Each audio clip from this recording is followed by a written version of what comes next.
আপনার ডিস্ট্রিক্টটা কোথায় জানেন? আপনার জেলা কোথায়? জেলা জয়পুরহাট। জয়পুরহাট। অসংখ্য ধন্যবাদ। তার মানে আপনি বাংলাদেশের ভোটার। তো ভাইজান, যেহেতু আপনি বাংলাদেশের একজন সচেতন নাগরিক এবং বাংলাদেশের একজন সাহসী মানুষ, সেক্ষেত্রে এই বিষয়টি আপনার কাছ থেকে জানতে চাচ্ছি যে এইবার বাংলাদেশের সরকার কে হতে পারে, জাস্ট আপনার আইডিয়া।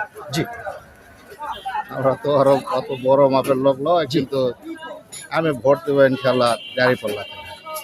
জি জি, দাঁড়িপাল্লা। দাঁড়িপাল্লায় ভোট দিবেন। তার মানে আপনি যেটা বোঝাতে চাচ্ছেন যে আমি অত বড় মাপের মানুষ না, কিন্তু এখন কে হবে হ্যাঁ জি জি জি, এটা সঠিক তো বলা পাবো না, কিন্তু আমি ভোট দেবো দাঁড়িপাল্লা। আপনি ভোট দাঁড়িপাল্লায় দিবেন। তো ভাইজান, যেহেতু খুব সুন্দর করে আপনি বললেন যে ভোট সরকার কি হবে তা জানি না, তবে ভোটটা আমি দাঁড়িপাল্লাতে দিব। তো আপনি ভাইজান কি দেখে আপনি দাঁড়িপাল্লার প্রেমে পড়ে গেলেন? আমার মনের ইচ্ছাতে আমি এবার মনের দাঁড়িপাল্লা। ইচ্ছাতে। অসংখ্য ধন্যবাদ ভাইজান আপনাকে। আপনার যে সত্যিকারের একজন সাহসী মানুষ, আপনি কিন্তু আপনার সাহসিকতার পরিচয় দিয়ে